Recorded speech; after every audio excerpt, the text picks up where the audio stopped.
નમસ્તે ખેડૂત મિત્રો, કિસાન સમાજ ચેનલમાં હું સુરેશ ગાંગાણી આપનું હાર્દિક સ્વાગત કરું છું।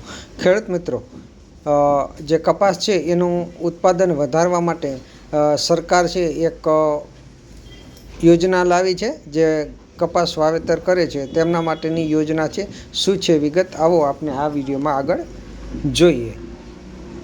દેશમાં કપાસનું ઉત્પાદન વધારીને તેની આયાત ઘટાડવા માટે, ખેડૂતોને આર્થિક રીતે સક્ષમ બનાવવા માટે ભારત સરકાર દ્વારા વર્ષ 2026-27થી વર્ષ 2030-31ના સમયગાળા માટે મહત્વાકાંક્ષી મિશન ફોર કોટન પ્રોડક્ટિવિટી એટલે કે કપાસ ક્રાંતિ મિશન અમલમાં મૂકવામાં આવ્યું છે। આ મિશન હેઠળ આગામી 5 વર્ષમાં કપાસની ખેતી કરતા ખેડૂતોને આધુનિક ખેત પદ્ધતિ અપનાવવા માટે ઇનપુટ સહાય આપવામાં આવશે, તેમ કૃષિ મંત્રી જીતુભાઈ વાઘાણીએ જણાવ્યું છે। કૃષિ મંત્રી જીતુભાઈ વાઘાણીએ જણાવ્યા અનુસાર દેશમાં કુલ કપાસના ઉત્પાદનમાં મહત્તમ ફાળો સાથે ગુજરાત હંમેશા અગ્રીમ હરોળમાં રહ્યું છે, જેથી મુખ્યમંત્રી શ્રી ભૂપેન્દ્ર પટેલના માર્ગદર્શન હેઠળ આધુનિક ખેત પદ્ધતિઓના સહારે ગુજરાતના કપાસમાં વાવેતર હજુ પણ વધારવા માટે ચાલુ વર્ષ મિશન ફોર કોટન પ્રોડક્ટિવિટી હેઠળ ગુજરાતને 134 કરોડ બજેટ મંજૂર કરવામાં આવ્યું છે। આ મિશન હેઠળ રાજ્યના કપાસનું વાવેતર ધરાવતા 21 જિલ્લાના 1 લાખ હેક્ટરથી વધુ વિસ્તારને આવરી લેવામાં લક્ષ્યાંક નિર્ધાર કરવામાં આવ્યો છે। મિશન ફોર કોટન પ્રોડક્ટિવિટી અંતર્ગત કપાસના વાવેતરની પદ્ધતિના આધારે 2 પ્રકારે સહાયની જોગવાઈ કરવામાં આવી છે। નિર્દેશન ઘટક હેઠળ ક્લોઝર સ્પેસિંગ ટેકનોલોજી એટલે કે ઓછા અંતરે વાવેતર પદ્ધતિ અપનાવીને રાજ્યના જે ખેડૂત મિત્રોએ ચાલુ વર્ષે કપાસનું વાવેતર 90 સેન્ટી બાય 30 સેન્ટીના અંતરે કરેલું હશે સેમીમીટરના, તેમને પ્રતિ હેક્ટરે 14,000ની ઇનપુટ સહાય મળશે। ઇન્ટિગ્રેટેડ ક્રોપ મેનેજમેન્ટ એટલે કે સંકલિત પાક વ્યવસ્થાપનની વાવેતર પદ્ધતિ અપનાવીને જે ખેડૂતે 90 સેન્ટી બાય 60 સેમીના અંતરે કપાસ વાવ્યો છે તેમને પ્રતિ હેક્ટરે 7,500ની ઇનપુટ સહાય આપવામાં આવશે।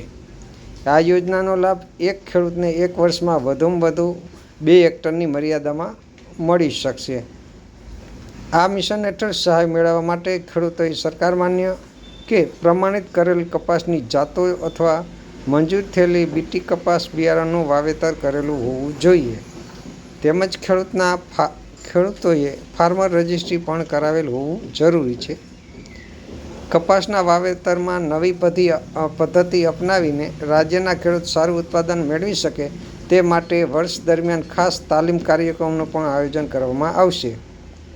આ મિશન હેઠળ સહાય મેળવતા ઈચ્છુક અને પાત્ર ખેડૂત મિત્રો માટે એટલે કે 10 જુલાઈ 2026થી આઈ ખેડૂત પોર્ટલ ખુલ્લું મૂકવામાં આવ્યું છે, જેમાં ખેડૂતે ઓનલાઈન અરજી કરવાની રહેશે।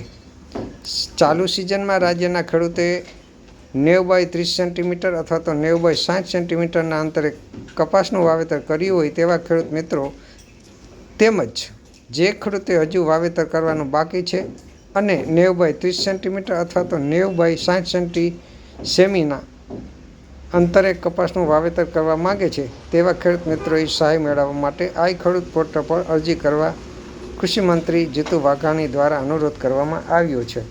તો ખેડૂત મિત્રો, આ હતી વિગત। હવે ખેડૂત મિત્રોનો પ્રશ્ન એ છે કે અમે વાવેતર કરી અને ઉત્પાદન તો વધારીશું, પણ ભાવ ક્યારે મળશે, કેટલા મળશે? દવા ખાતર બિયારણના જે ભાવ વધે છે એના પ્રમાણમાં કપાસનું ઉત્પાદન તો અમે કરીશું, પણ એના ભાવ શું વધશે? આ એક પ્રશ્ન ખેડૂતો માટે છે। ઉત્પાદન વધારે કમર કસી અને ખેડૂતો ઉત્પાદન વધારશે, પણ શું એના યોગ્ય ભાવ મળશે? આ એક ખેડૂતોનો મહત્ત્વનો પ્રશ્ન છે। તો ખેડૂત મિત્રો, આપ પણ આ બાબત જે કંઈ કહેવા માગતા હોય તો કિસાન સમાજ ચેનલમાં જે કોમેન્ટ બોક્સ છે તેમાં કોમેન્ટ કરી અને જરૂર જણાવજો આ બાબતે।